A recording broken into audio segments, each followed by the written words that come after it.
a continuar con las sesiones de este foro editorial que hasta donde vamos ahora pues ha resultado muy interesante, variado, nos ha generado pues a lo mejor no tantas conclusiones o ideas, más bien nos surgen más preguntas e inquietudes, pero como decíamos en la mañana, quizás sea justo en este tipo de eventos muy importante generar más ideas, más inquietudes, intenciones de cuestionarnos acerca de temas y en particular de temas tan innovadores o nuevos como los que estamos abordando en este foro. Entonces, en esta mesa, antes que nada le queremos agradecer a Rodrigo y a León Muñoz que hayan realizado el viaje desde su lugar de origen para acompañarnos en este foro. Muchísimas gracias a los dos. Y para comenzar, pues haré una pequeña presentación de ambos, digamos para que nuestro público los conozca de alguna manera. Diría en el caso de Rodrigo Martínez, que él es investigador, docente, editor, es doctor en Ciencias Políticas y Sociales por la UAM, es candidato ESNI. Desde 2018 es profesor de tiempo completo en el Departamento de Comunicación de la UAM Coajimalpa, donde también es editor de la Revista Mexicana de Comunicación y coordinador de la colección Investigaciones Contemporáneas sobre Cine. Desde 2007 es profesor ordinario de asignatura en la Facultad de Ciencias Políticas y Sociales de la UNAM, donde ha impartido cursos de periodismo, literatura y cine. Ha publicado en distintos lugares, ha recibido distintos reconocimientos, por lo que he podido apreciar y ya conversar con él, pues es polifacético, tiene muchos intereses, siento que es una mente muy activa y creo que ha sido muy buena idea invitarte, Rodrigo. Pues muchísimas gracias y le pido al público si le da un pequeño aplauso para recibirlo.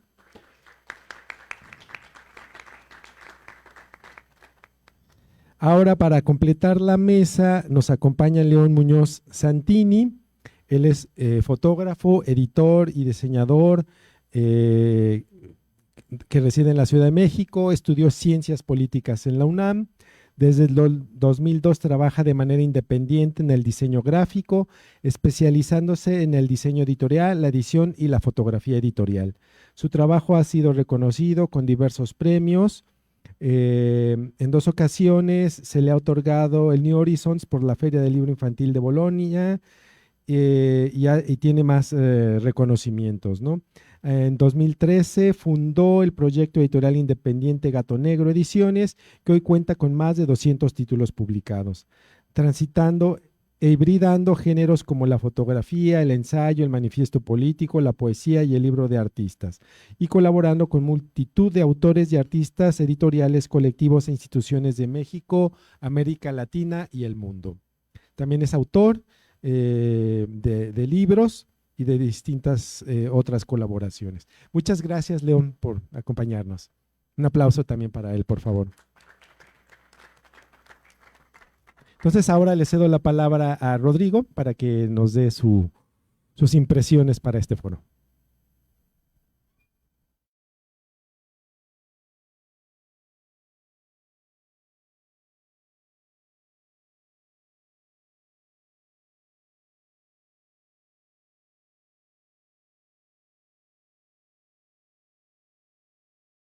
¿Qué tal? Buenas tardes, pues muchas gracias. Estoy muy contento de poder participar en este foro que llega a su 6ª edición. Como ya comentó Jesús, que está en el corazón de la organización junto con Mariana y varias personas más, Alma, por supuesto. Este es un trabajo que sin duda está aportando y que es muy significativo para mí presentarme, especialmente porque no era la persona que originalmente iba a estar aquí, sino que gracias a la recomendación de un colega, mi estimado colega Gerardo Clos, se me invitó a participar a mí y estoy muy contento, además de compartir la mesa también con León y por supuesto con los ponentes de esta mañana.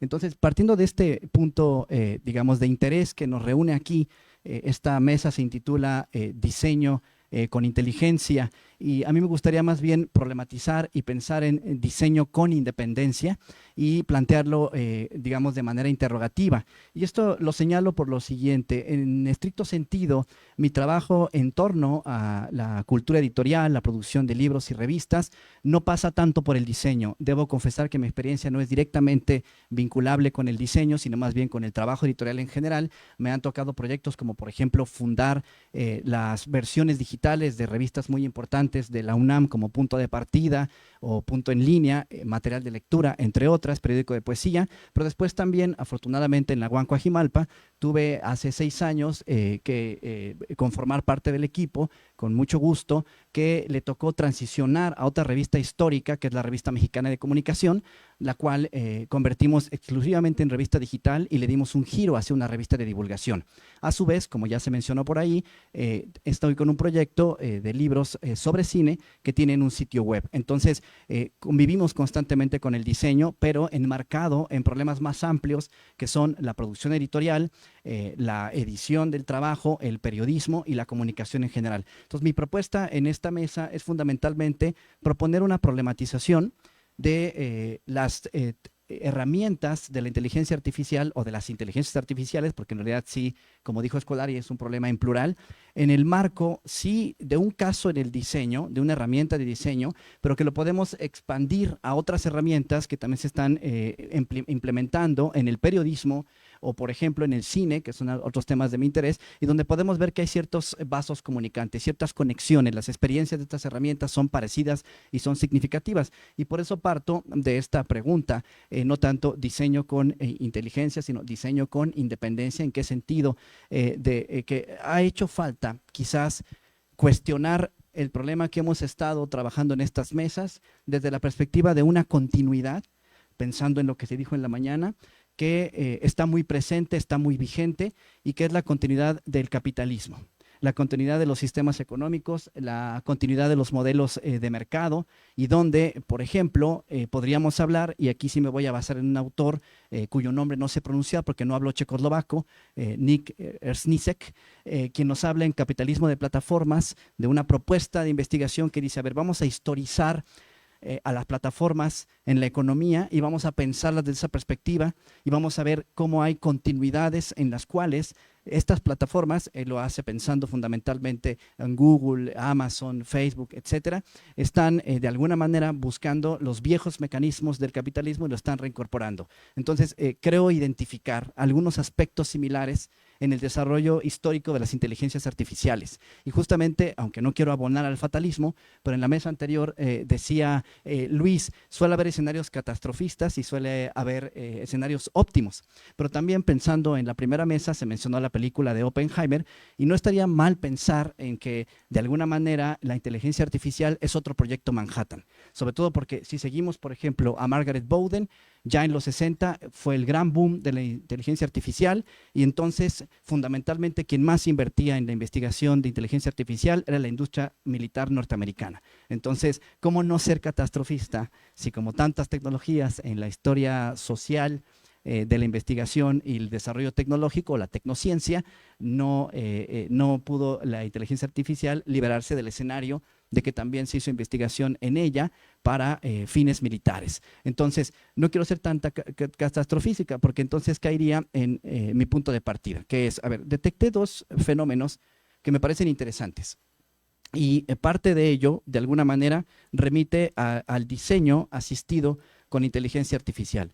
Hay una tendencia en los medios de comunicación, que no es novedad tampoco, cada vez que ha surgido un nuevo proyecto de inteligencia artificial que parece disruptivo, pero sobre todo que tiene carácter mediático, ¿no? Es escandaloso, llama la atención, sugiere distopías u utopías o escenarios utópicos. Se habla en la prensa con titulares como el siguiente: el impacto revolucionario de la inteligencia artificial en el diseño gráfico. Inmediatamente uno piensa, por ejemplo, cuando surgió Deep Blue, que fue otra herramienta y que fue la que tuvo la capacidad de derrotar a este ajedrecista famoso ruso, Kasparov, quien igual en su momento fue objeto de noticias. Y ustedes se acordarán apenas hace unos meses cuando liberan ChatGPT, que es una de las formas más comentadas de la inteligencia artificial, Igual surgieron notas como, por ejemplo, ChatGPT logró pasar examen de química con calificación perfecta, o fue egresado de una escuela de derecho en Harvard.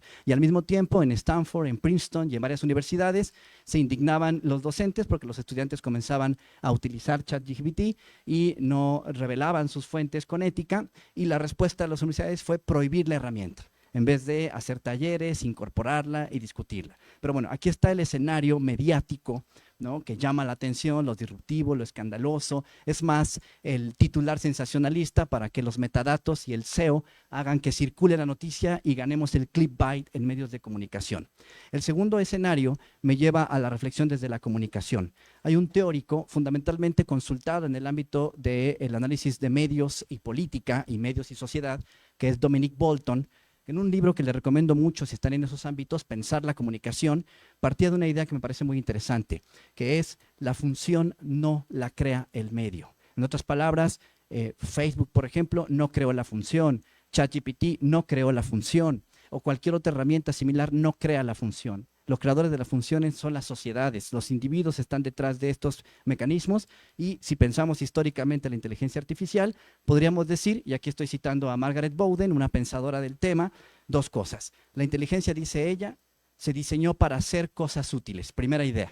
Y segunda idea, la inteligencia artificial se diseñó para resolver cuestiones humanas y de otras formas de vida. Y en esto se refiere fundamentalmente a problemas de investigación que nos permitieran entender a los individuos y a la naturaleza en su desarrollo ordinario y cotidiano. En otras palabras, era una herramienta utilitaria, por un lado, ya estoy parafraseando, y por otro lado, una herramienta para hacer investigación. Y si lo revisan, fundamentalmente fue biología, neurociencias, filosofía, las primeras ramas donde se empezó a modelizar con la inteligencia artificial para poder desarrollar investigación. Pero a su vez surgían herramientas desde las predicciones de Ada Lovelace, por ejemplo, por allá de 1840 y tantos, pasando por supuesto, la máquina de Turing, entre otras invenciones que llegan hasta lo más reciente, y donde, por ejemplo, yo les voy a sugerir que aterricemos en un caso que me encontré en un medio bastante serio en su cobertura de los temas, que se llama Medium, y que hablan de Cole, que es una herramienta para el diseño gráfico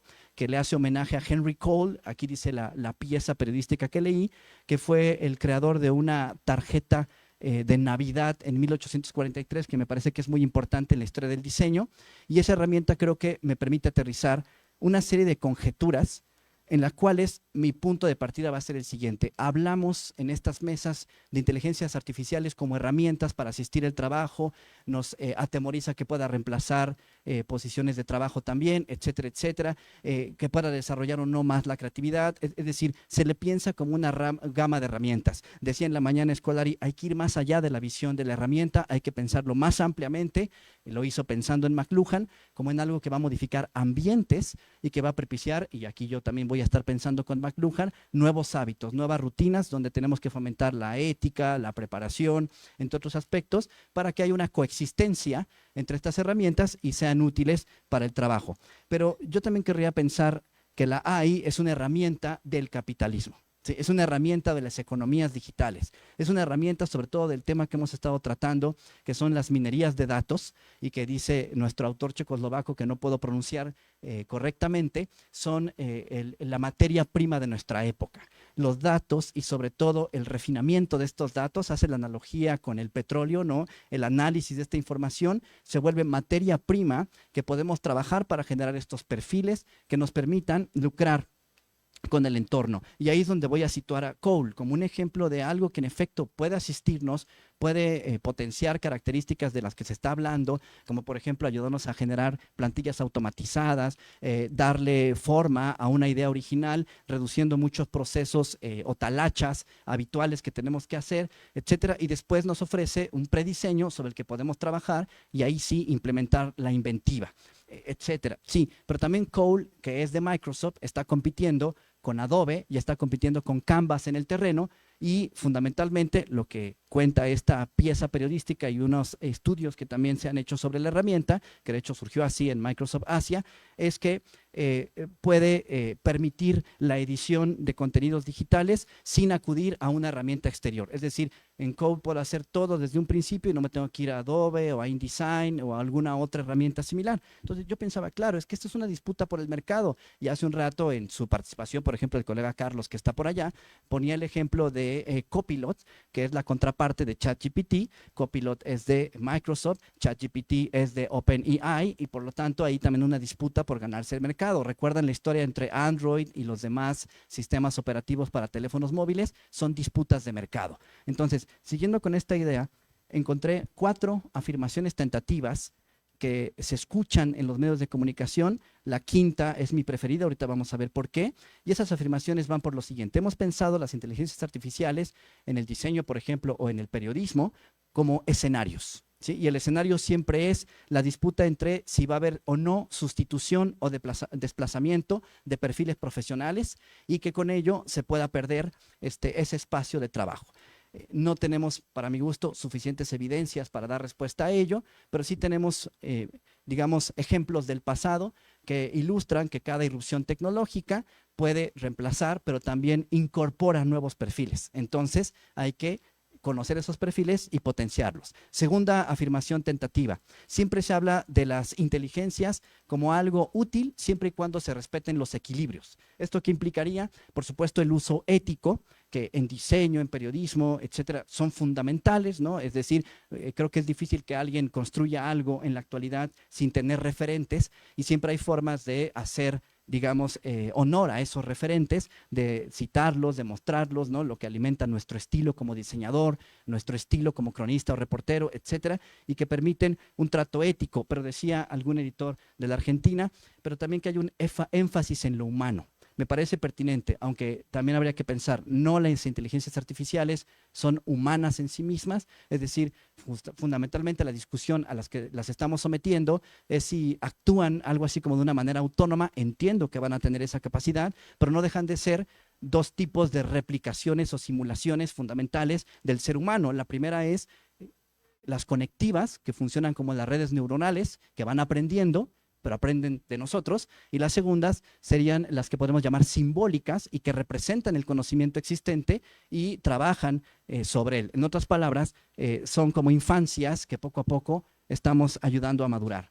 Después tendríamos la tercera idea, la alta estandarización, que eso ya surgió como pregunta en las mesas anteriores y es una preocupación, ¿no? Entonces, a mí me parece que es una preocupación en el sentido, se va a estandarizar el resultado del diseño, el resultado del periodismo, el resultado del cine como producto de estos procesos. Es posible, sobre todo en función del mercado.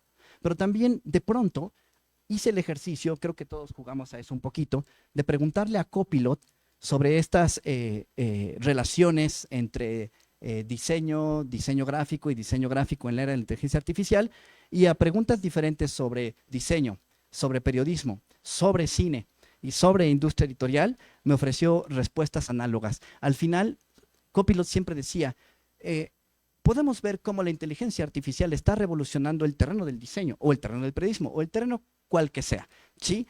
Pero esto debe hacerse siempre pensando, y cito a Copilot, en que la creatividad humana no va a ser sustituida por la inteligencia artificial, sino que va a cooperar con la asistencia de la inteligencia artificial. Y estandarizada la respuesta, daba la misma respuesta a fenómenos diferentes y en todos los casos daba ejemplos similares. Si yo le preguntaba sobre inteligencias artificiales de cine o de diseño, siempre ponía cosas similares. Por ejemplo, aprender los patrones de color que maneja un diseñador o que maneja un cinefotógrafo, una cinefotógrafa y sugerirle soluciones a nuevas problemáticas de su respectiva actividad creativa. Entonces, mi preocupación es que haya hay un riesgo de estandarización, no tanto de la dinámica, sino de los contenidos, de la semántica de estos contenidos. Ahí sí creo que podría haber una preocupación, pero hay que analizarla.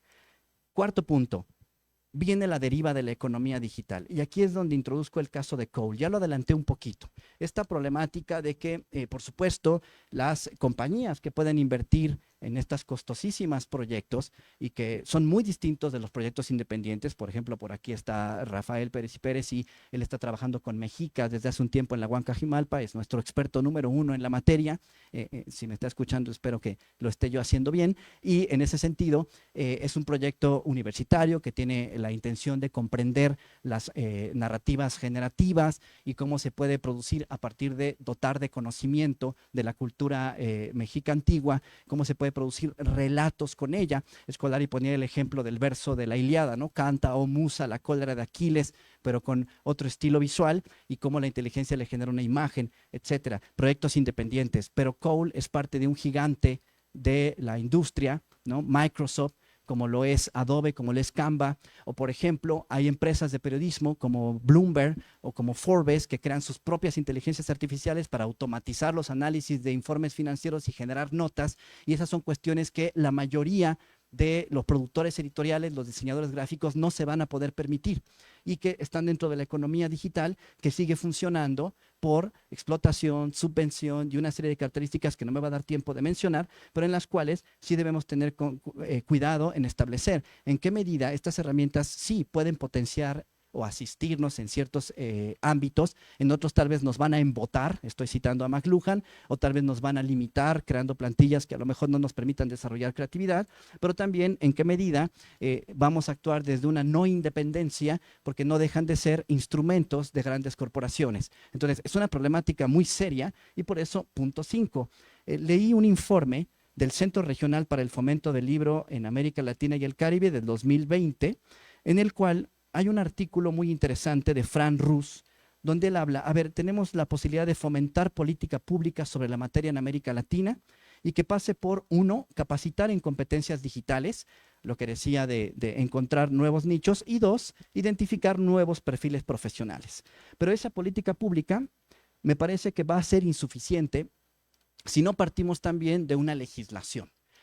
Ya sabemos que este asunto está atravesado por problemas también de derechos de autor, propiedades patrimoniales, una serie de circunstancias. Por ejemplo, yo me sigo preguntando si Amazon pagará impuestos por su servicio Unlimited, que es como renta para poder leer su stock digital. Como en su momento se discutió esto con los servicios streaming, ¿no? De que si pagaban o no impuestos, y también hablábamos en la mesa anterior con nuestro colega de Utópicas sobre el precio, la ley de precio único del libro. Este tipo de elementos de contención creo que son los que pueden contribuir a, digamos, evitar los escenarios no deseables de la inteligencia artificial, sobre todo aquella que pertenece al capitalismo de plataformas. Entonces, para cerrar, pensaría en 2 cosas. Una idea la recupero de nuestra reciente premio Pulitzer, Cristina Rivera Garza, que tiene un texto que no tiene quizás nada que ver con lo que estamos discutiendo aquí, pero se puede conectar. Es un texto que se intitula Agencia Trágica, donde ella habla fundamentalmente del problema que significa representar el dolor y representar la violencia en literatura, en periodismo, etcétera. Cuestiones que pasan también por estándares, que pasan también por criterios económicos y demás, pero ella ahí define de una manera, me parece significativa y útil, el concepto de agencia social, como este momento en que individuos, personas de la sociedad se reúnen y se apropian de herramientas. Aquí también estoy pensando, por ejemplo, en Ito Steyer, esta pensadora de la imagen, que ha también discutido estos temas en su libro Condenados de la Pantalla, y se apropian de las herramientas para agenciarse de ellas y convertirlas en un instrumento de réplica ante estas economías digitales o ante estos controles monopólicos que existen de los medios. Y en ese sentido, pienso que hace un rato encontramos algo de la agencia social cuando se decía, tal vez la respuesta es organizarnos, ¿no? Como colectivos de diseñadores, de editores y de editoras, de diseñadoras, de escritores y escritoras, y empezar desde fuera de estos centros de control económico digital y encontrar la manera de darle el giro a las herramientas para aprovecharlas. Y esto podría tener que ver con una de las ideas que McLuhan soltó en su libro Comprender los medios de comunicación, donde decía que una de las consecuencias de estas tecnologías era la tribalización, ¿no? Esta idea de que volvemos a nosotros mismos, nos cerramos, empiezan a surgir diferencias ideológicas, políticas, sociales, económicas, y que de alguna manera son consecuencia de estos medios. Quizás podría valer la pena pensar que esa agencia social puede ser el camino para destribalizar, desmonopolizar Y también, ¿por qué no pensarlo? Coexistir con la nueva herramienta, que es una idea que dijo una colega editora aquí, que no conozco en persona, por eso no digo su nombre, de La Razón y la revista que está aquí en la V, histórica, y que me parece que es muy pertinente coexistir con estas herramientas, como históricamente se ha coexistido con otros medios e instrumentos tecnocientíficos, y que pueden permitir que el diseño, más que estar en un escenario de desventaja, entre en un escenario de potencia. Pero potencia no solo creativa, sino potencia social y potencia política. Entonces, esto es fundamentalmente lo que les quería proponer. Insisto, es un ejercicio más de problematización desde los ámbitos en los que me desenvuelvo: comunicación, edición y tecnologías digitales, y espero que estas ideas contribuyan un poco con la conversación. Gracias.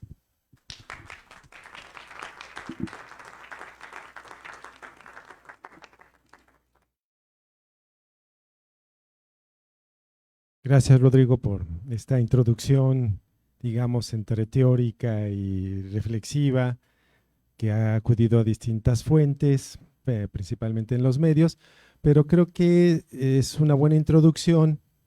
Creo que lo que nos va a presentar León, él se va a ir más sobre su experiencia profesional, más sobre el diseño en sí mismo. Entonces, tienes la palabra, León.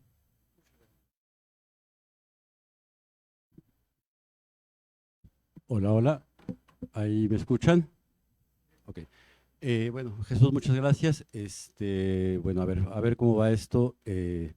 No están ustedes para saberlos, pero ahorita recibí una noticia que tiene que ver otra cosa que me va a tener un poco desconcentrado, pero vamos a hacer este asunto.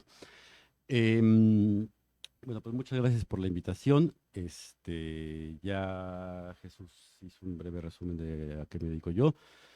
Soy diseñador, soy editor, y digamos que conozco Si te lo pones así, mira.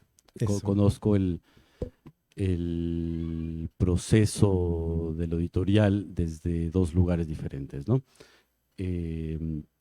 Supongo que la primera invitación para poder participar en este foro corresponde a una explicación súper mundana, que es cómo diseñadores empezamos a utilizar la herramienta de Midjourney para poder generar portadas de libros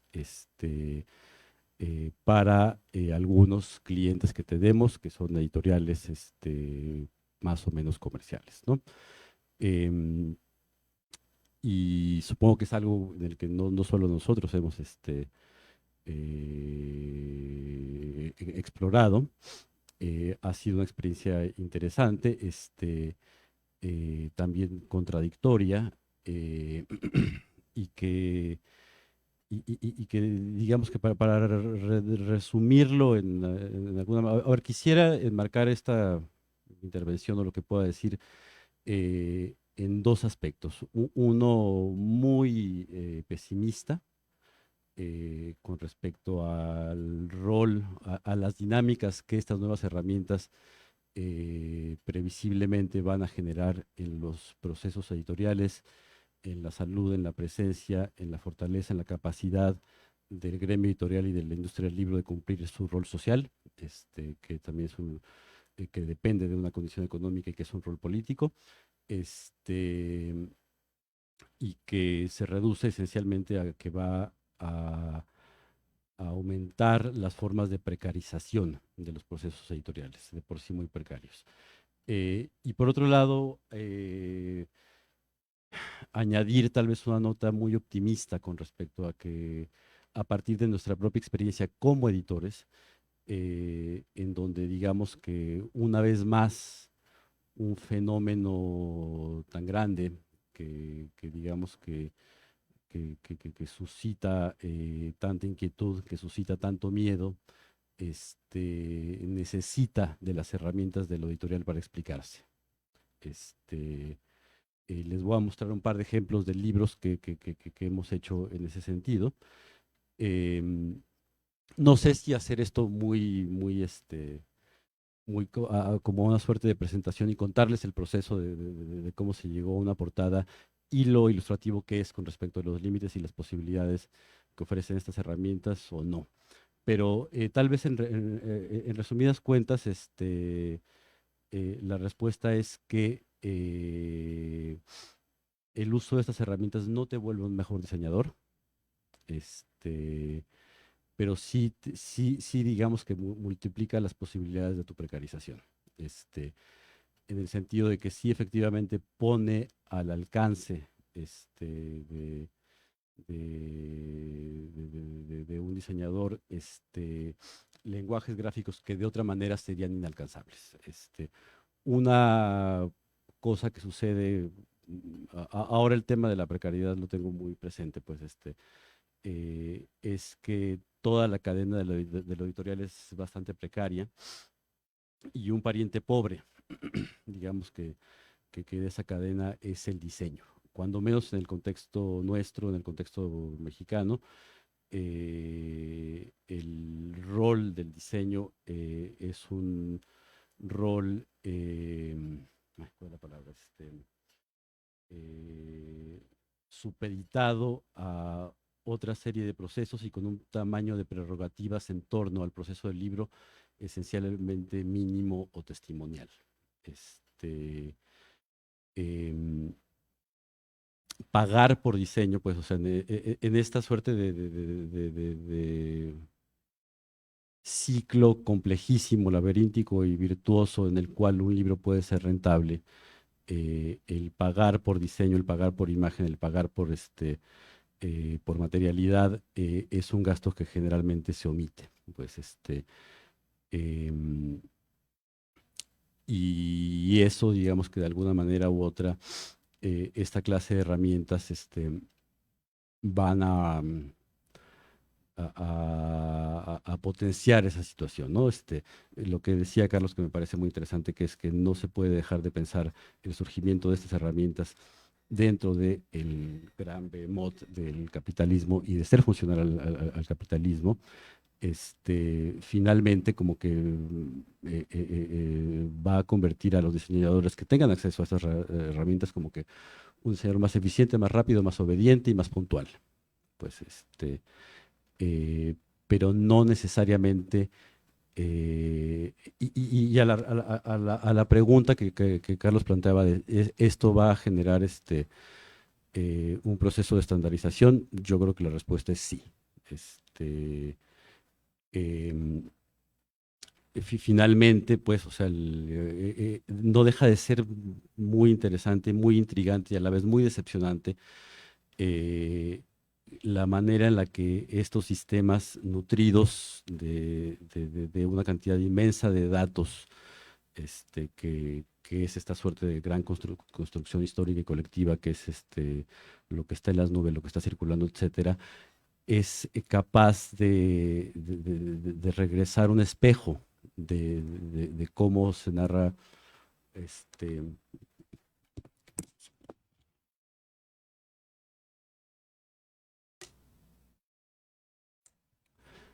de cómo se imagina a sí mismo esta civilización y esta cultura, ¿no? Con todos sus límites y con todas sus posibilidades, pero esencialmente con todos sus límites, ¿no? Y finalmente, pues sí, está la respuesta a la que seguramente todos llegaremos de que finalmente la habilidad pues, de un operador es saber qué pedirle y cómo hablar con esa máquina, con ese nuevo colaborador entre inteligentísimo y medio tonto con el que uno trabaja, es saber cómo hablarle y es saber cómo poder extraer más de lo que por reflejo produce, ¿no? Em, pero a la vez, creo que en este momento, dentro del proceso de editorial, las capacidades gráficas que puede tener usar Midjourney o ChatGPT o DALL-E o todas estas herramientas, me parece que en este momento es simplemente una cosa muy puntual, ¿no?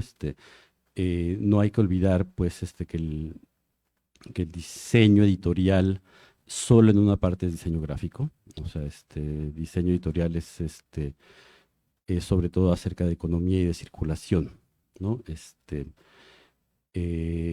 y en esa medida esta herramienta pues toca una parte final que es una confusión muy propia pues de esta estructura jerárquica de los procesos editoriales donde el diseño ocupa un lugar muy pequeño en el que no es concebida de esa manera. Pues, o sea, em, y, y bueno, pues eso, em,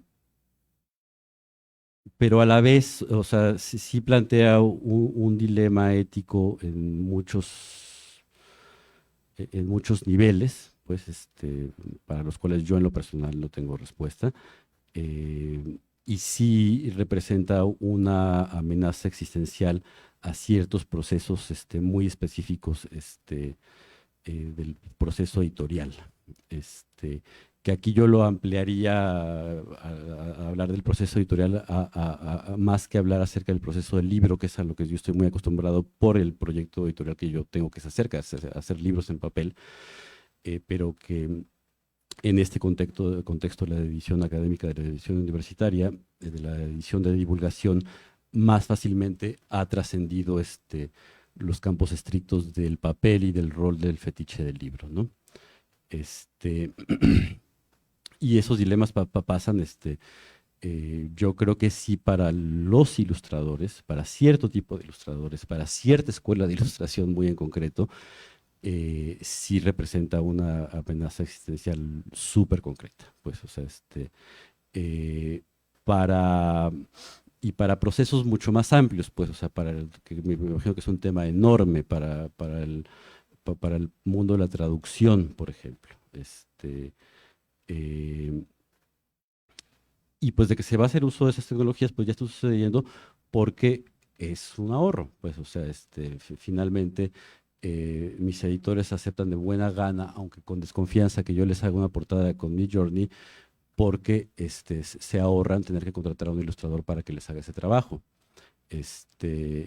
Y porque de alguna manera u otra uno se convierte en eso, en un peón más eficiente en el proceso del diseño, ¿no? Si quieren ahora les muestro, pero por ejemplo para una portada que hicimos justamente de un libro acerca de la inteligencia artificial, al final termina siendo 200 versiones.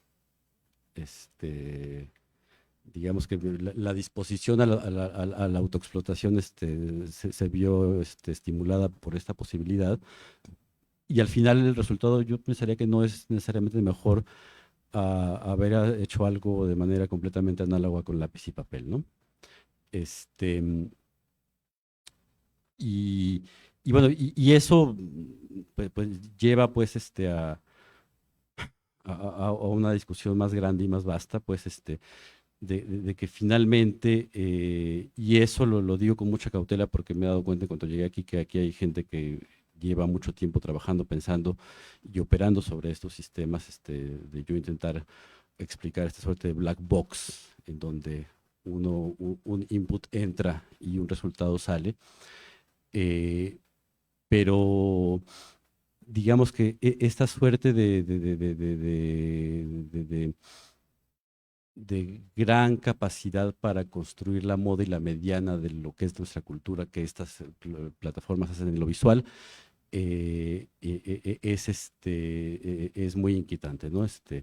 El Midjourney, que alguien por aquí podrá explicar mucho mejor cómo funciona, como que ha sido históricamente en este tiempo nutrido por gente muy joven que le gustan los videojuegos, que les gustan el fútbol y que es buenísima para hacer un Messi rodeado de dragones. Pero salir de eso, hacerle atraer otra serie de referencias, otra serie de lenguajes, le cuesta un enorme trabajo, ¿no? Y en esa medida, pues no se vuelve, digamos que una herramienta eficiente. Y en la medida en la que pues sigue siendo pues esta suerte de black box que uno no sabe cómo opera y que uno tiene acceso a estos sistemas pagando por ellos,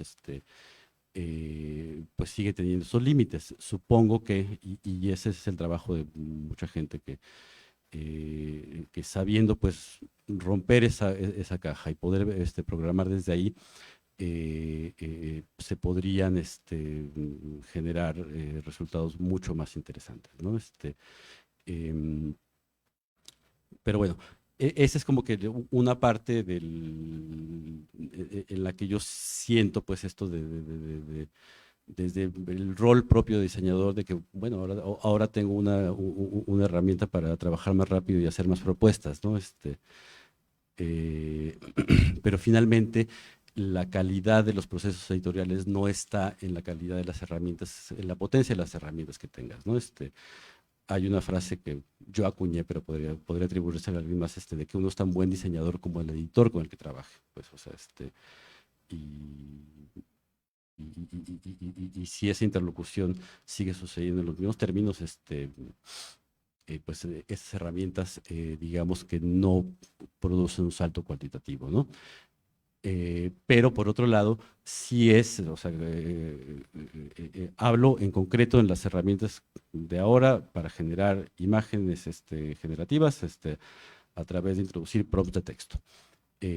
Pero las posibilidades que existen como un asistente para conceptualizar cosas, etcétera, pues sí es un aliado que habría que saber cómo poner a trabajar al servicio nuestro, ¿no? Ahora en un par de libros nuestros, pues de nuevo, o sea, nos ahorramos unos miles de pesos de pagar un traductor porque ChatGPT lo hizo inquietantemente bien. Nos ahorramos sesiones enteras de trabajo y de lectura para poder darle sentido a una antología de textos de literatura wixárika, porque ChatGPT te pone enfrente 15 maneras de hacerlo, ¿no? Y pues sí, o sea, ese estímulo de trabajar más rápido, de trabajar más barato, pues es una contradicción con la que esto habita, ¿no? Eh, pero a la vez, esto lo digo desde mi experiencia, como que yo creo que el mundo de la editorial y del libro en concreto ha pasado por varias rondas y por varias generaciones de tener que lidiar con una amenaza existencial, ¿no? Eh, ¿Cuál habrá sido la primera de ellas? No lo sé, pues, o sea, pero la televisión lo fue, el radio lo fue, la fotografía lo fue, el internet lo fue, el correo electrónico lo fue, etcétera. Pero finalmente hay en lo editorial, y aquí sí me refiero muy en concreto en la tecnología específica del libro, una capacidad semántica será la palabra, única e intransferible. Digamos que el lenguaje libre es eso, es un lenguaje en el que hay ideas, hay conceptos, hay nociones que solo se pueden articular de esa manera, o que es el medio más eficiente para articularlo de esa manera, ¿no? Y que a fin de cuentas, eh, todos estos avances tecnológicos posiblemente han liberado al libro de cumplir roles que de otra manera lo hacen pues de manera más puntual, más eficiente, más barata, más expedita, pero esa capacidad de contener la complejidad y explicarla de alguna manera sigue siendo un superpoder que el libro tiene.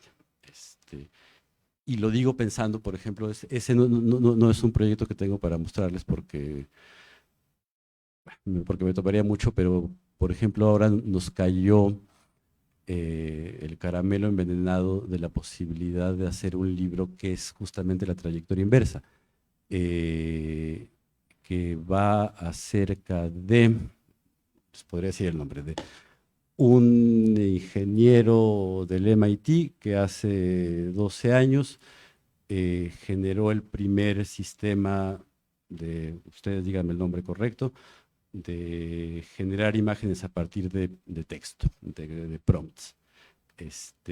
Y esas primeras imágenes que generaban, que son las que uno podría hacer en este momento, si uno abre Midjourney y poner un perro tomando Coca-Cola en el desierto, leyendo libros de la Universidad Veracruzana, ya hacía eso, pero generaba imágenes de 32 por 32 bits.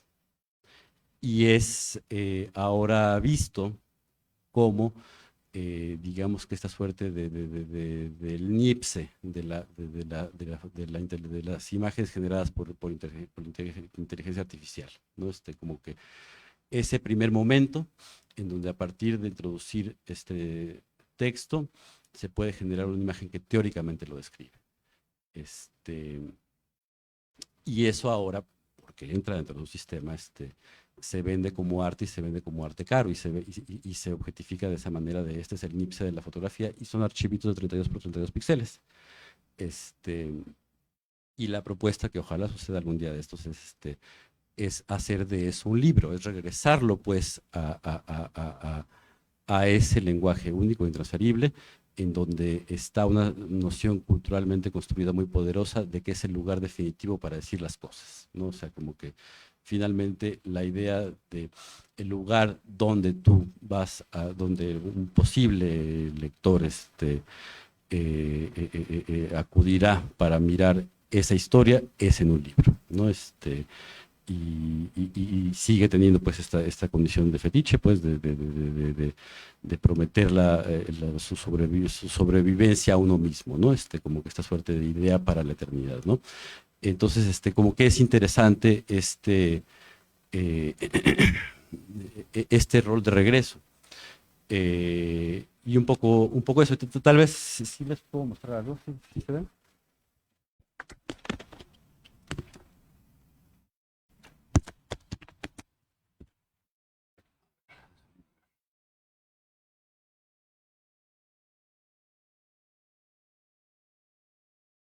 Acá ven, ok.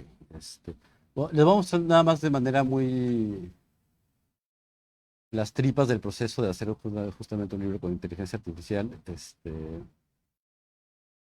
Ok. Ahí se ve, ¿no? Este es un libro que... Bueno, perdón. Este no es el que les quiero mostrar. Todas estas son variaciones de portadas de grano de sal.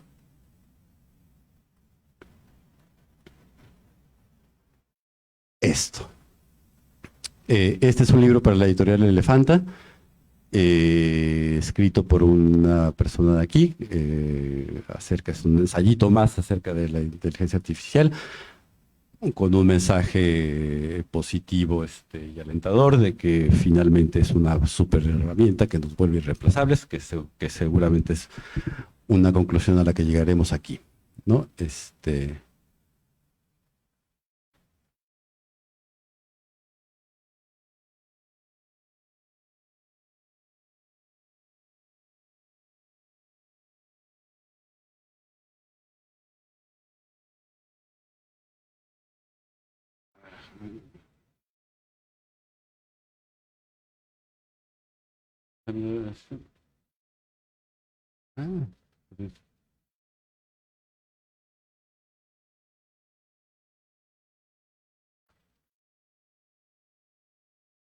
Bueno, no sé por qué no estoy viendo lo mismo que ven allá.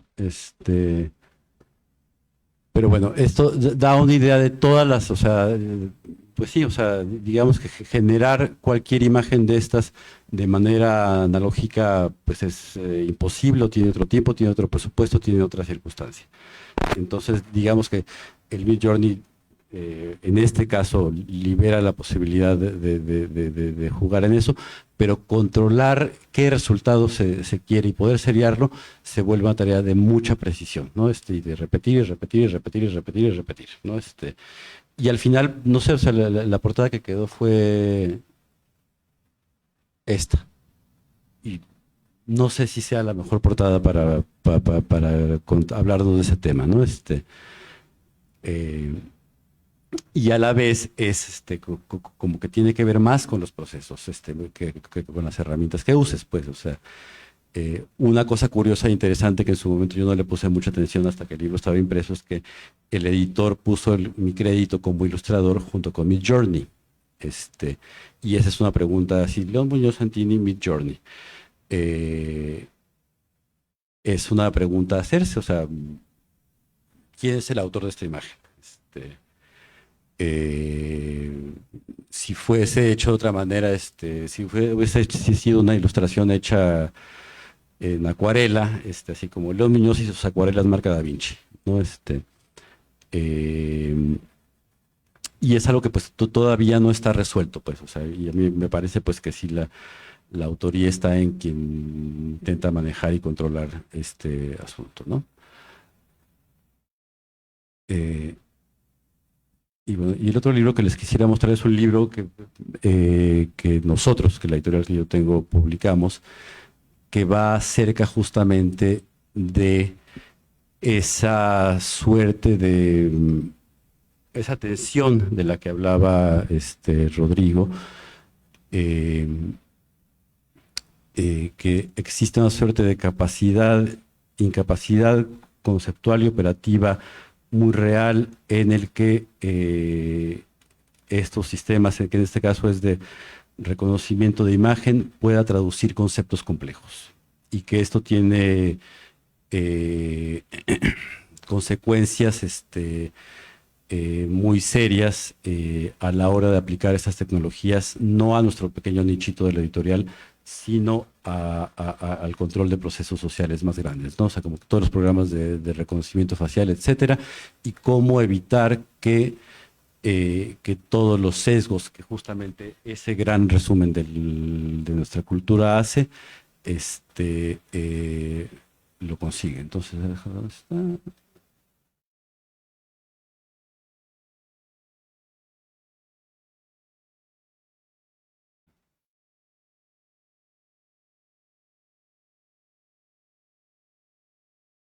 Perdón, muchachos, que están viendo aquí mis...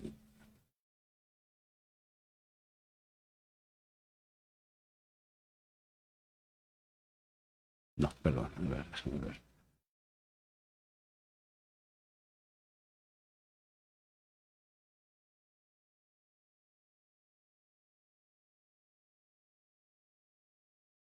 Este es el libro del que estamos hablando.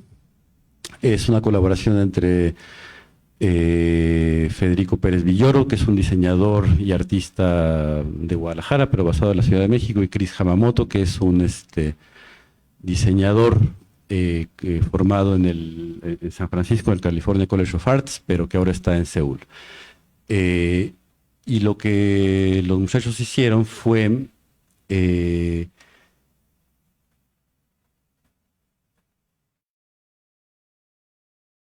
utilizar este programa, ustedes sabrán mejor, Neural Talk, que digamos que es el de las primeras, o sea, se crearon muchas bases de datos con fotografías que fueron tagueadas por humanos hace 10, 15 años, que fueron millones de imágenes y que fueron la base para construir este sistema que es el que se utiliza para los sistemas de reconocimiento facial. Por ejemplo, en un teléfono, por ejemplo, en otros países más autoritarios que en la calle, etcétera.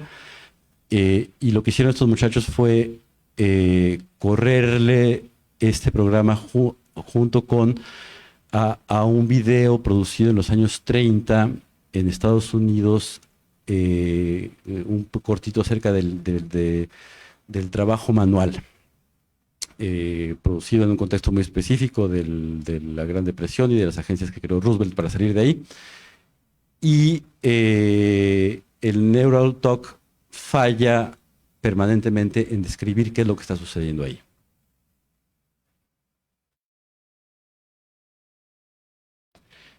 Y digamos que las descripciones que hace recurrentemente refieren a alguien con sus manos tomando una fotografía enfrente de un espejo, porque de lo que está nutrido enormemente cuando ve manos, todas esas bases de información es de selfies de gentes en un espejo. Entonces, cuando ve manos, lo que intenta describir son variaciones. A man is taking a picture of a woman with a cell phone.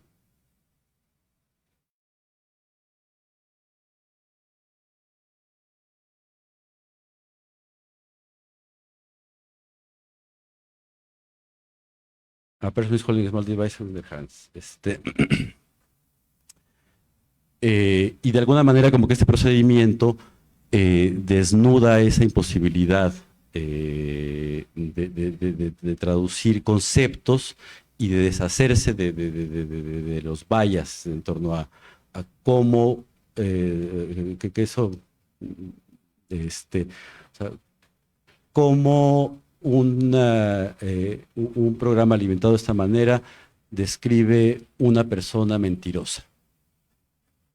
Cómo describe una persona, cómo escribe intenciones. Y todo eso, pues, está creado por una cantidad enorme de sesgos que la cultura expresa, ¿no? La operación de este libro es desnudar, pues, ese fallo y esa incapacidad tan grande, pues, de esa precisión, ¿no? Y es un resultado interesante porque, pues, de alguna manera u otra, esta suerte de poesía un poco con la idea de la señora Jito, ¿cómo se pronuncia?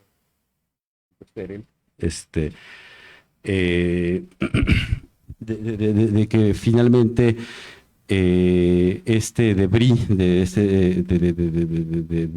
de la cultura convertido en bits, etcétera, genera esta suerte de poesía de su propia incapacidad, ¿no? A Shadow of a Man in the Mirror. Y ese es el título del libro.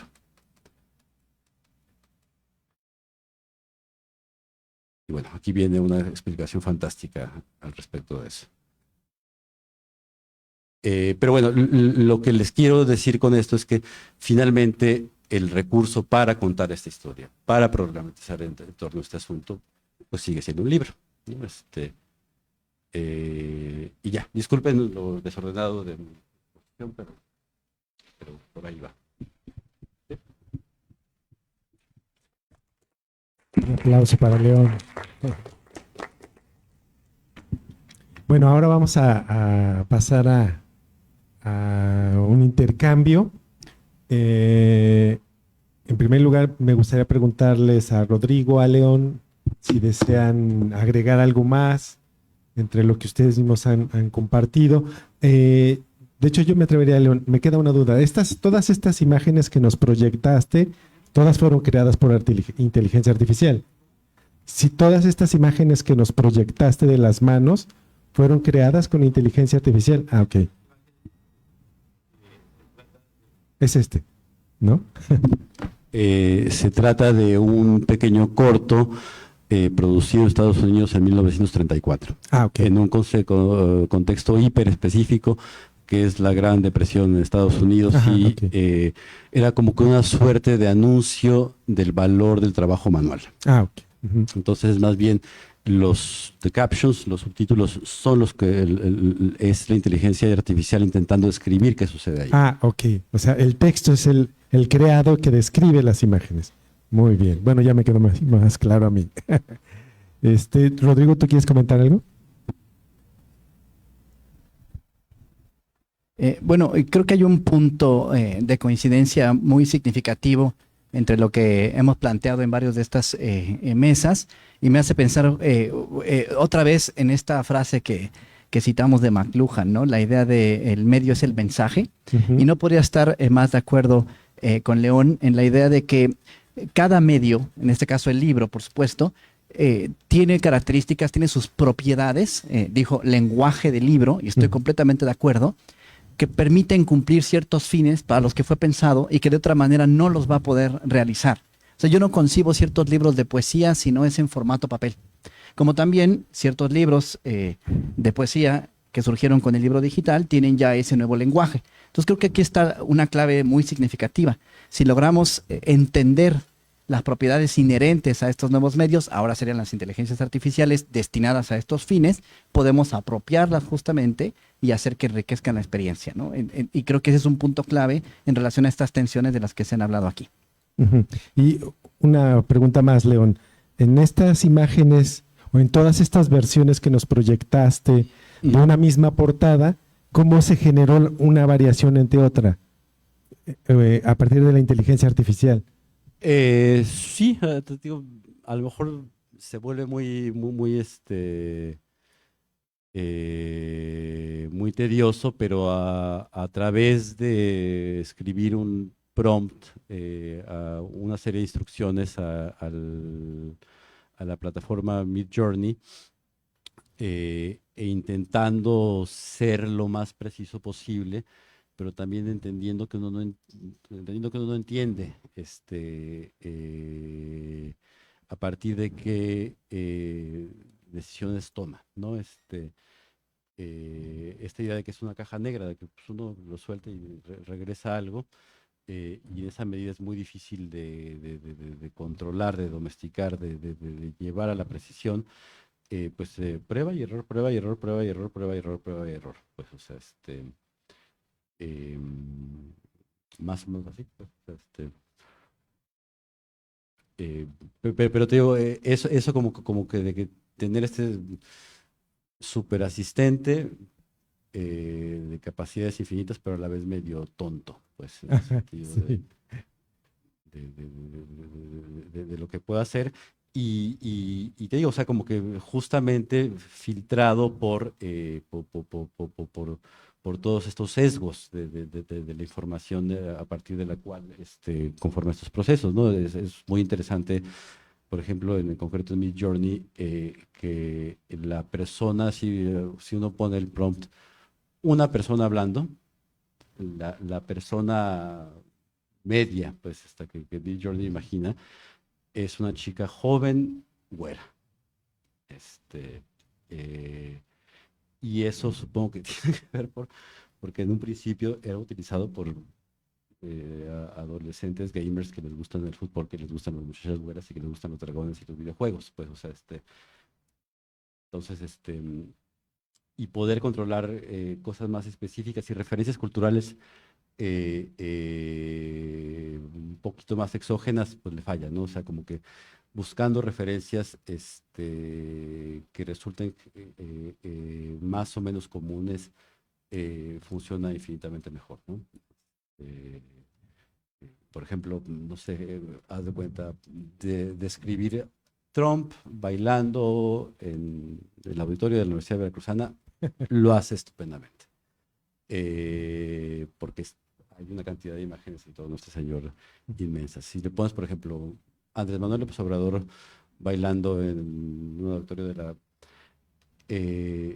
hace una suerte de mexicano señor sesentón genérico, eh, pero no tiene ese nivel de precisión. Pues, y te digo, esa es como una plataforma muy específica, pues, o sea, eh, y en el toolset tan limitado que tiene el diseño como se hace ahora, pues es a lo que se tiene acceso, pues, o sea, habría que ver la manera, pues, de romper esa caja, supongo, para generar resultados más interesantes o más inquietantes, pues, o sea, porque también esas herramientas, o sea, en esta cosa de la estandarización, por ejemplo, pedirle que haga una escena que pueda ser muy violenta o políticamente conflictiva o etcétera, no lo hace. O sea, entonces, que supongo que como una plataforma abierta, etcétera, está bien, pero como un medio para poder, como una herramienta para poder imaginar cosas, pues es un límite muy real. Pues. Bueno, si están de acuerdo, podemos pasarle ahora la voz a nuestro público. No sé quién se anime a hacer alguna pregunta, comentario. Hola, hola, ¿se oye? Bien, me llamó mucho la atención en la presentación de Rodrigo que se habla como de dos peligros. Por un lado, el de la estandarización y por el otro, el de la tribalización. Y pareciera que son dos peligros que van en direcciones totalmente opuestas. Entonces, quisieras que pudieras platicar un poco cómo es que se pueden dar los dos fenómenos con la misma tecnología al mismo tiempo.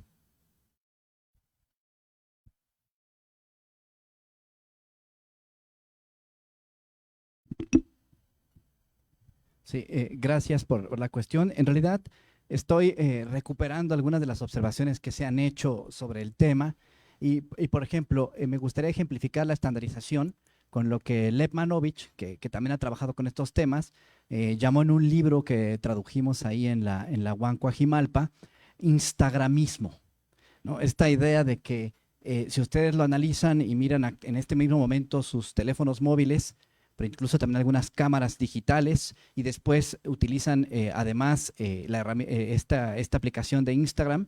En los tres casos ya están asistidos por inteligencia artificial. Término que, por cierto, siempre me ha parecido complicado. No entiendo por qué se dice asistido por, o sea, como si el diseñador necesitara asistencia de alguien y que tiene una muy fuerte implicación porque habla de servicios, ¿no? Pero bueno, dejemos eso de lado por ahora. Entonces, Manuel se refiere con el instagramismo a que se están estandarizando y lo pueden ver, y me parece que el ejemplo que menciona León del tipo de representación social que surge de estos procesos, es que cuando uno mira las imágenes, pues obviamente los filtros tienden, sobre todo en los retratos de las personas, a clarificar su piel, a profundizar con alto contraste ciertas partes del cuerpo, etcétera, etcétera. Y en general los filtros crean esos estándares, y esos estándares, para mi gusto, son problemáticos. Por un lado, por su semántica, o sea, lo que implican, lo que dicen de lo representado, y por otro lado, es problemático porque son un cliché. Apenas me invitaban a una mesa donde me decían qué se opina del estereotipo y demás, de que en cines internacionales, sobre todo en el americano, a México se le representa con filtros sepias, etcétera, etcétera. Y decía yo, bueno, esta es una discusión que me parece muy, muy, muy interesante, pero que hay que especificar. Y mi preocupación es el cliché. O sea, que es un estilema que revela falta de creatividad o un deseo de estandarizar tanto la imagen que reduzca el costo y facilite el proceso. Entonces, ese sería un ejemplo, y lo vamos a confrontar con la idea de la tribalización en el sentido McLuhiano, ¿no? De que estos nuevos medios lo que tienden es a dividir en tareas muy específicas, y esas tareas específicas cada vez son más precarizantes, ¿no? Por ejemplo, pensando en lo que también dijo León, con mucha más experiencia que yo en el terreno del diseño, por supuesto, no se paga por ilustradores, no se paga por diseñadores. Entonces, y si eso de suyo ya era una característica de la era, digamos, predigital y demás, ahora con estas herramientas hay un riesgo mayor de que ese trabajo sea menos remunerado, y esto va a tender a fragmentar esas condiciones, y también va a generar una fragmentación en la posición que tenemos frente a la herramienta. Y esa fragmentación, como lo estamos viendo, por ejemplo, con las redes sociodigitales, fomenta pensamiento dicotómico, separa, decía, por ejemplo, Luis en la mesa anterior, genera nuestra burbuja en la que no nos enteramos de todos los que no tienen acceso a lo que nosotros sí, como las brechas digitales, de otro tipo de ideas, otra forma de pensar. O sea, que una herramienta de este tipo represente hacia una persona, ¿no? Blanca, delgada, etcétera. Eso es problemático, ¿no? Empieza a generar estas divergencias. Entonces, tal vez no tengo una respuesta inmediata a la pregunta muy difícil que se acaba de plantear, pero creo que es pertinente analizar ejemplos para encontrar respuestas, porque, por ejemplo, a mí me llama la atención que Midjourney, a diferencia de Cole, el ejemplo que yo mencionaba y que por supuesto no lo he podido poner en práctica con suficiencia, está realizado por un laboratorio independiente. Entonces, a diferencia de Cole, que es de Microsoft. Entonces, es interesante ver qué tipo de representaciones están surgiendo ahí, porque las podemos analizar y abonar quizás no tanto a la parte útil de la herramienta, sino a la parte investigativa. ¿Qué datos nos están ofreciendo estas experiencias para entender estos procesos de estandarización más allá de la herramienta misma?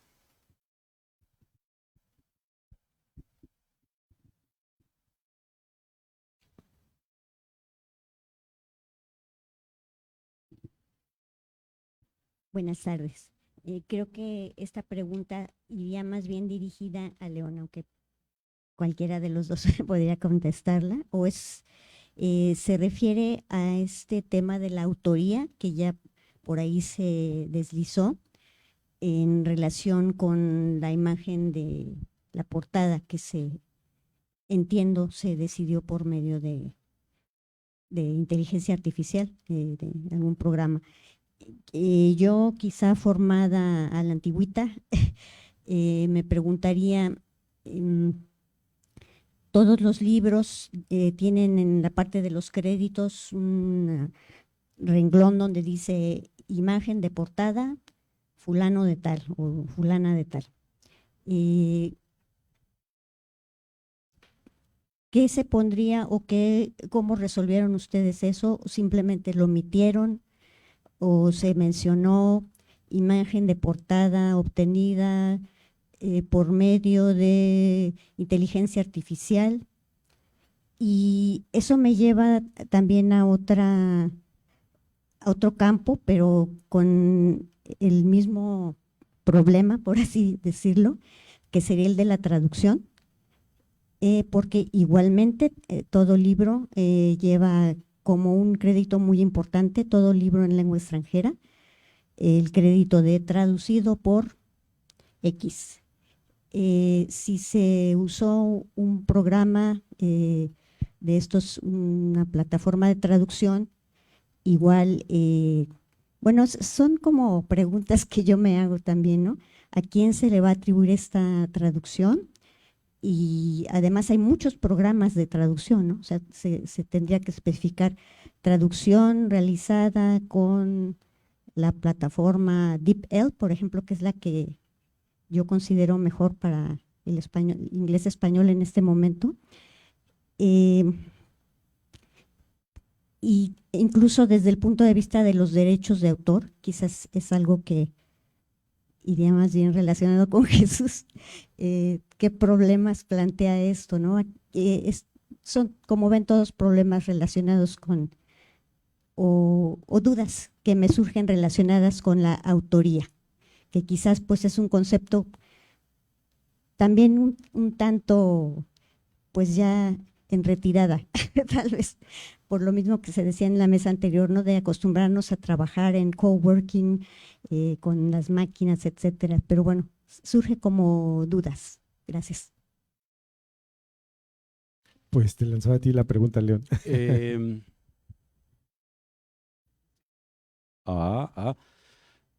No sé.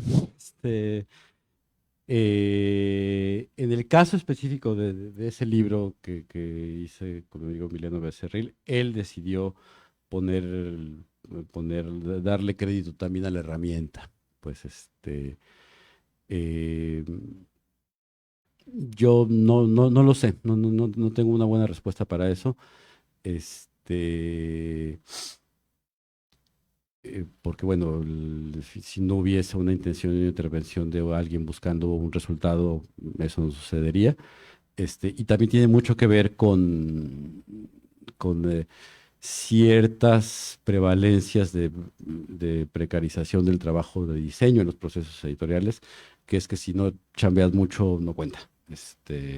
Si sale simple, es que le huevoneaste, pues, o sea, si utilizaste un atajo, también, ¿no?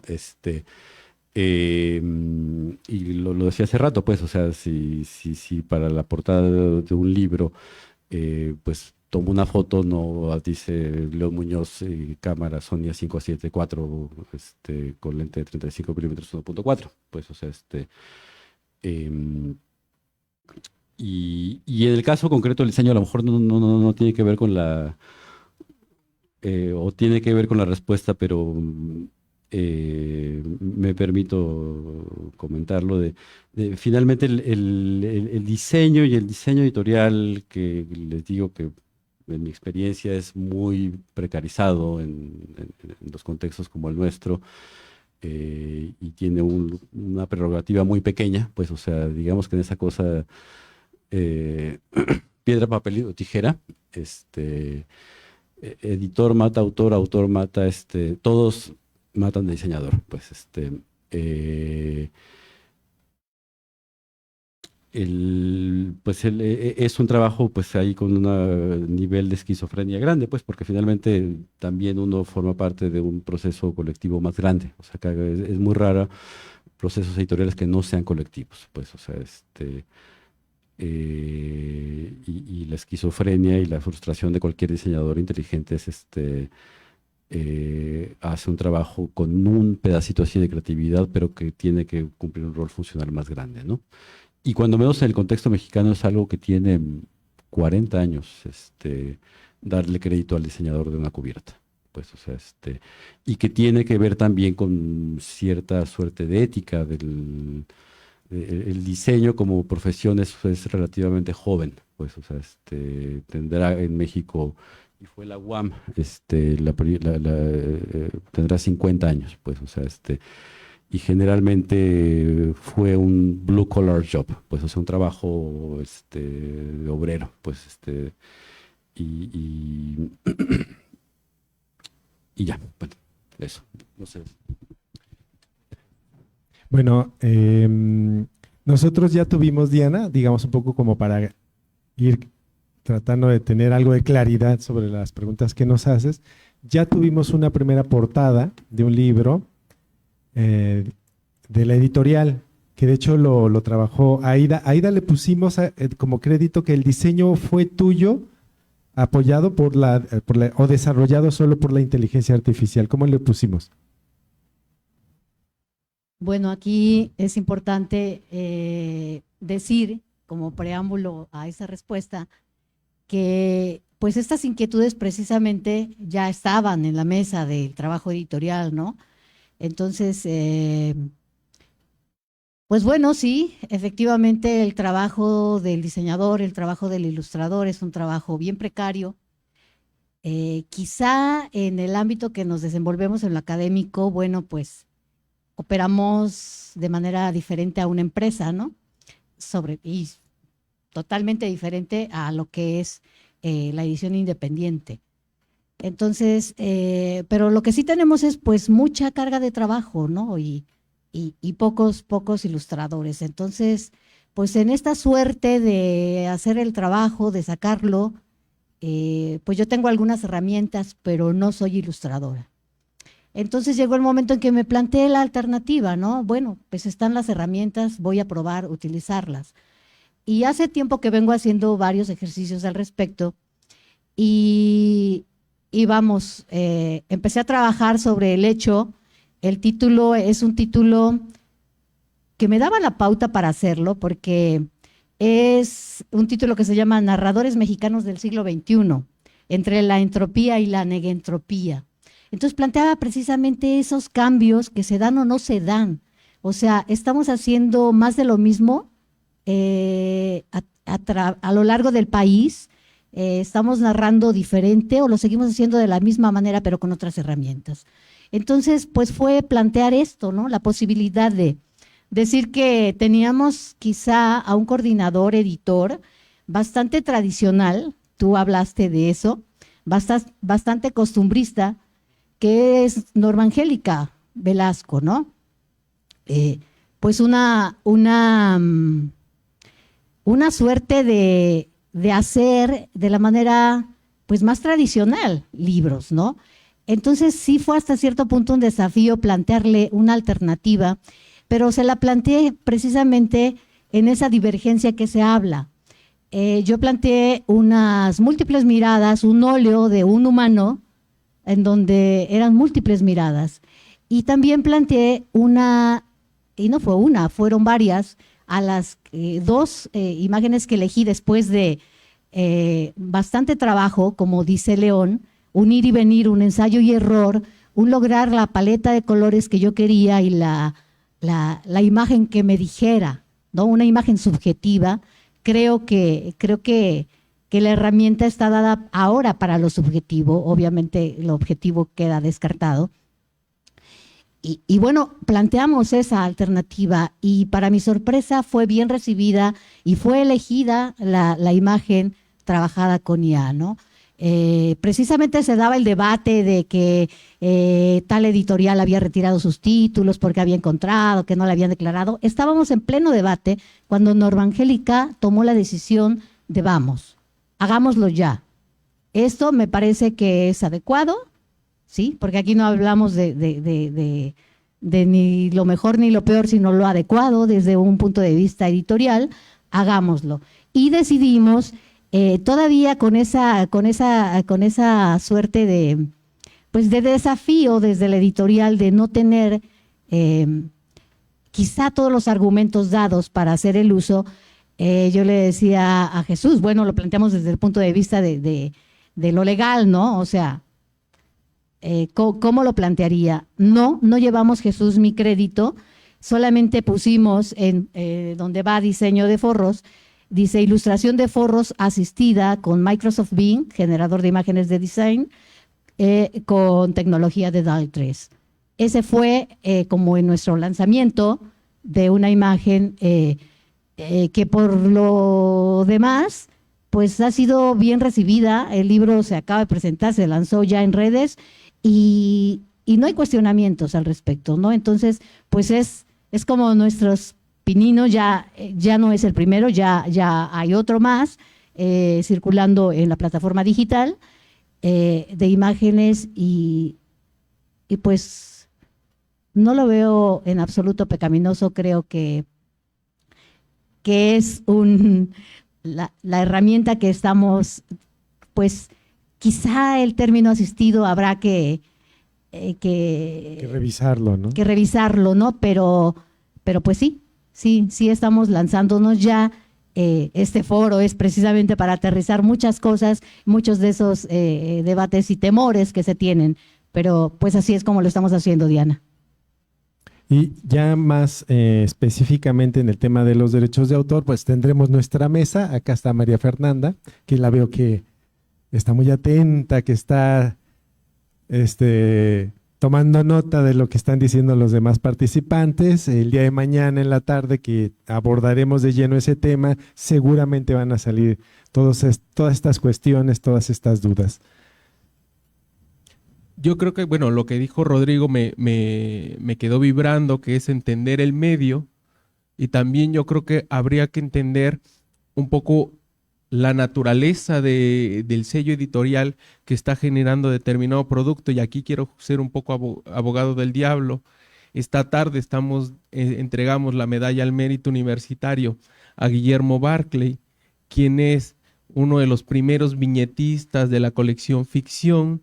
Entonces, también esas historias que hay detrás, dentro de determinadas colecciones que son determinado medio, permiten quedarnos a lo mejor con la manera tradicional, que no es una manera anquilosada, sino que da una segunda lectura al libro, converge dos discursos, el visual y el de fondo, que es el texto literario. Entiendo la naturaleza del texto y del título de Norma Angélica, que permitió tener una portada de determinada manera, pero echaría yo mucho en falta a lo mejor las historias que hay detrás de las portadas de algunos títulos. Pienso en 100 años y la historia de sus dos portadas, la que no llegó de Vicente Rojo y aquella que de la que se tuvo que echar mano, que prácticamente cuenta un fragmento de la novela, que es este barco en medio de la selva, cuando la de Vicente Rojo es sumamente críptica. Entonces, también pienso qué tanto hay de esa éfrasis invertida, donde uno le habla a la inteligencia artificial y le pormenoriza lo que quiere, que pierde un poco ese otro segundo discurso del artista, y pienso en términos del artista toda vez que estamos en una institución donde tenemos carreras de artes plásticas, fotografía y diseño editorial, y particularizo también en mi trabajo como editor, que cuando no encuentro la forma y veo que mis compañeros están cargados de trabajo, opto mejor por gestionar la gratuidad de una portada y sé que está mal porque es precarizar también el trabajo, la gratuidad de la portada de un artista sobre todo de la propia facultad. Entonces quisiera jugar a lo mejor con esto de ser abogado del diablo, meter esta jiribilla y retomar el asunto que quizá para las editoriales comerciales que tienen un presupuesto distinto, que se lo juegan en verdad, a comparación de nosotros, que tenemos un presupuesto que subsidia el libro y un equipo de diseño que nos permite a lo mejor echar mano de los recursos de la propia universidad.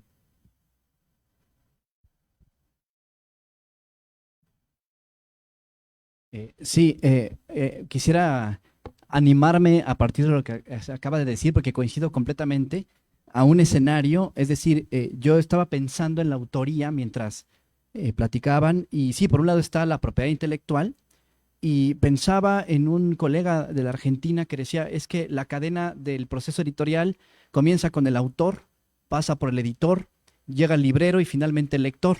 Y aquí yo le ponía, bueno, ¿y el diseñador? ¿No? Entonces se están olvidando. Entonces, pero decía algo muy interesante ese mismo colega, decía, el copyright, lo estoy citando, del autor es muy vulnerado. Entonces, ante eso yo no tengo la experiencia, pero creo que la respuesta es la ética, por un lado, y por otro lado, la legislación, ¿no? La propiedad intelectual. Entonces, eso lo dejo ahí. Pero también a mí me gusta pensar por el cine, por la literatura, por los ilustradores e ilustradoras, en la autoría. ¿no? En el estilo. Y pienso que la autoría nos ofrece dos oportunidades. Primero, que el público le ofrece su reconocimiento a los autores y autoras, ¿no? Reconoce su estilo, reconoce sus núcleos de tema, reconoce sus ideas y les busca. Voy a poner dos ejemplos. Antes de estar aquí, cuando conocí a León, le comentaba que yo fui de las personas que corrió a conseguir cuantas cajitas pudo de esta muy bella edición que hicieron en la UNAM con Gato Negro de la obra de Rubén Bonifaz Nuño, porque estaba buscando dos autores, el autor Gato Negro, en tanto diseñador, fotógrafo de la pieza, y el autor, el poeta Rubén Bonifaz Nuño. Y esa es una pieza que ya no existe, ya no se puede encontrar, es un fetiche, literalmente, y que quienes reconocen lo buscan y le dan ese lugar. Y la segunda ejemplificación, apenas hace unos días se me iba a agotar mi vale de libros del Día del Maestro de la UAM Coajimalpa, y corrí rápidamente ahí a un consorcio de libros que no le voy a hacer comercial, y conseguí el libro de Ana Muschel, una magnífica ilustradora sobre Alejandra Pizarnik, que se llama Maldita Alejandra, y que vale muchísimo la pena como objeto libro y porque es una autora ilustradora. Entonces, ¿qué es lo que quiero decir? Que esta autoría, más allá de los problemas que han existido siempre, que puede ser plagiada o no, cuya propiedad puede ser respetada o no, su trabajo puede ser reconocido y bien pagado o no, esos son problemas antes y después de la inteligencia artificial, está la autoría como posibilidad de, precisamente, de que ese reconocimiento que tienen los diseñadores y diseñadoras, ilustradores, los autores mismos de los libros, etcétera, es lo que, mientras el público se lo dé, va a ayudar a que estas herramientas no nos desborden. Y por eso decía, no es que la inteligencia artificial asista a los autores y autoras, sino que los autores y autoras se apropian de la herramienta y la impregnan de su estilo, de sus ideas, de sus conceptos. Y cuando eso ocurre, los podemos reconocer y los seguimos buscando.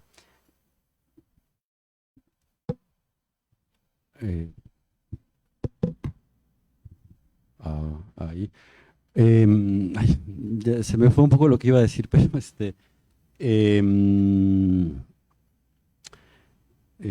o era un comentario al margen de lo que estabas comentando, Lino.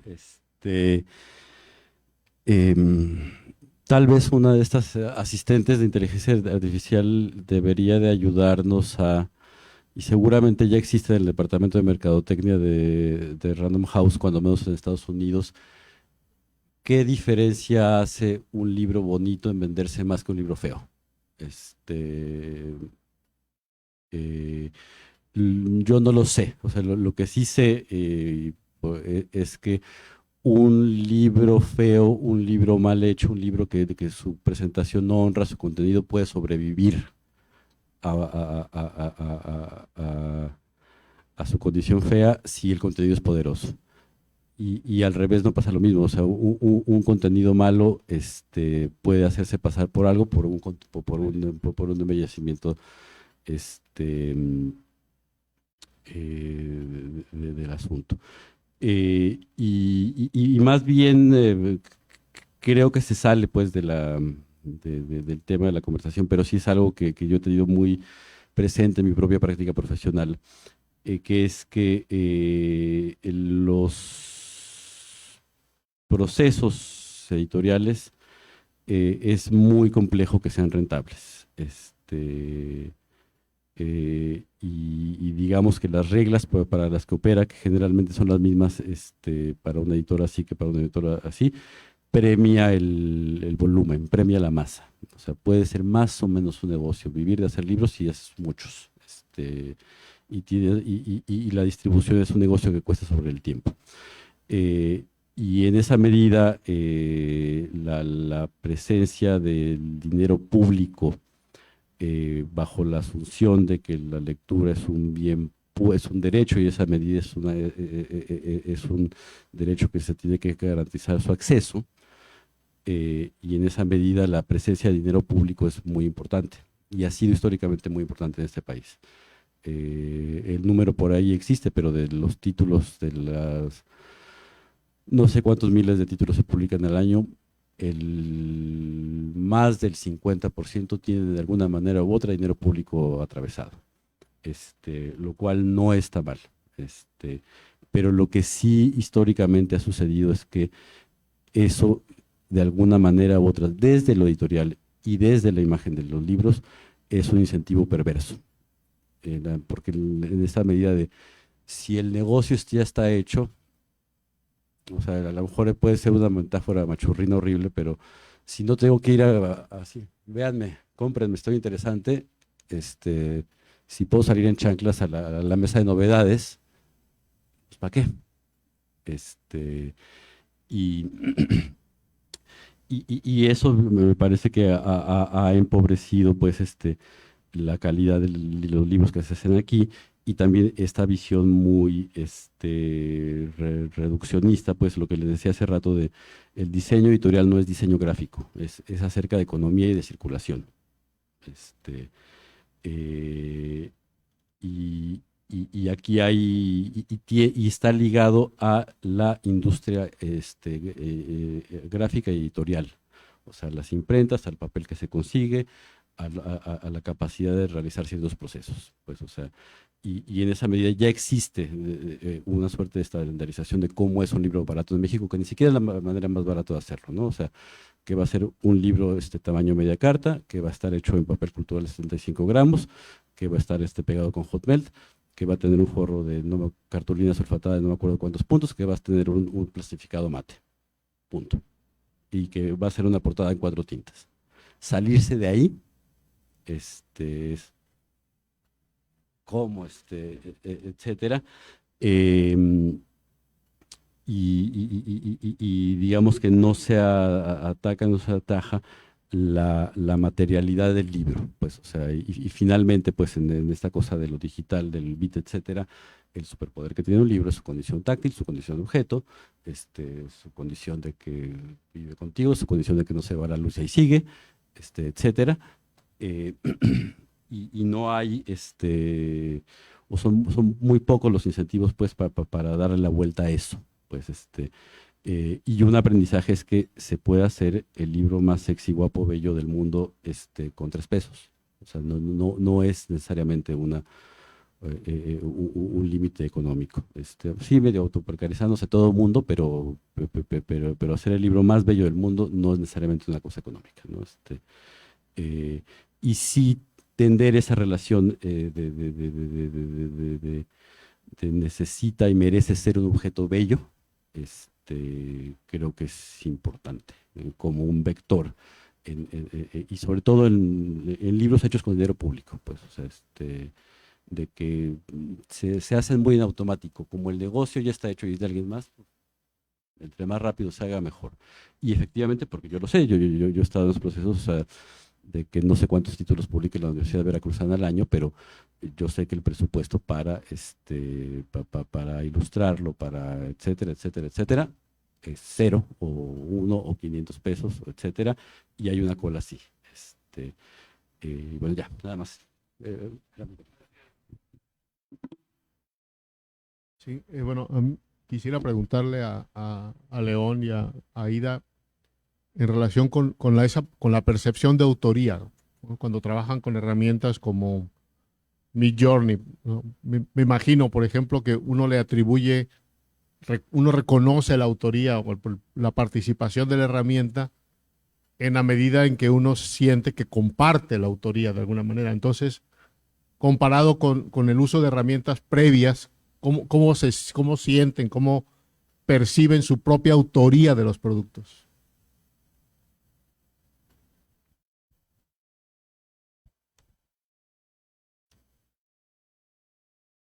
Bueno, creo que esa línea entre ser asistido, ya encontraremos, Rodrigo, el término adecuado, o no, pues queda claro en el crédito, ¿no? En la medida en que uno trabaja y bueno, también se empieza uno a sorprender, ¿no? De la capacidad que tiene el programa en ir aprendiendo de uno, ¿no? Porque León no me dejará mentir que en la medida en que uno va fabricando más y más, haciendo más uso de la herramienta, ella ya intuye mucho de lo que uno necesita. va reconociendo incluso pues la paleta de colores que a uno le gusta, lo sutil o no de las imágenes y las instrucciones que uno va dando y modificando y todo, siempre hay ese sesgo del que hablábamos, esa personalización que pues el sistema ya entendió, el algoritmo ya está leyendo, ¿no? Entonces, pues yo en la medida de la dificultad o no para llegar a un producto deseado, pues me sentiré asistida o no. ¿Sí? No sé si me doy a entender. O sea, yo le daré crédito en la medida en que trabajó realmente para mí, en que me dio algo que satisfizo mis expectativas. Esa es la manera quizás subjetiva con que como ahora nos estamos relacionando con estas inteligencias, ¿no? No veo, todavía no hallo otra manera más equilibrada como humana para relacionarme con ellos, ¿no? Entonces, pues es eso. Es así como me siento autora o simplemente asistida o definitivamente el crédito va para el programa, ¿no?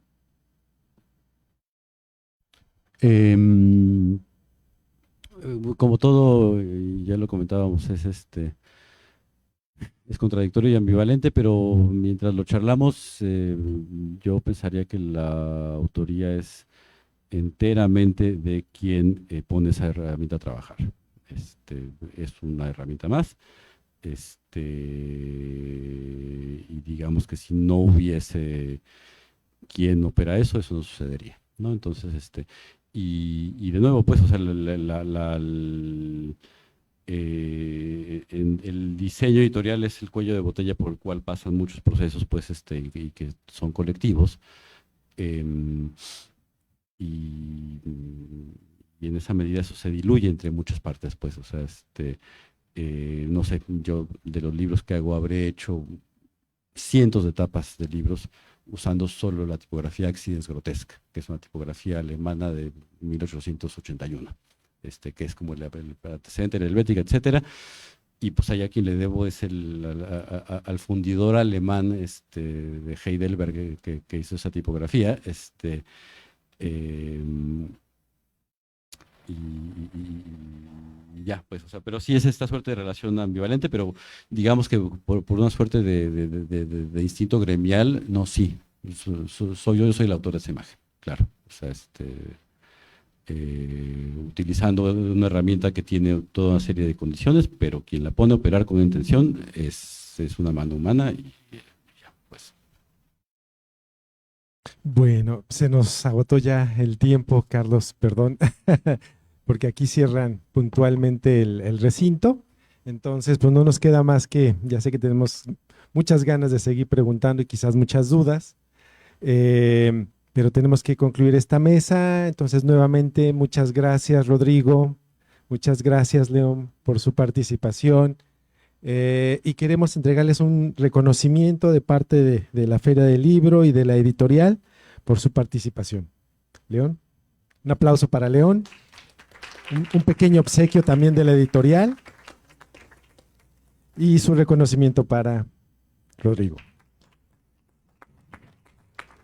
Muchísimas gracias a nuestro público, les agradecemos que esta tarde nos hayan acompañado, les recordamos que mañana continúan las mesas de este foro, empezamos a partir de las 9:30.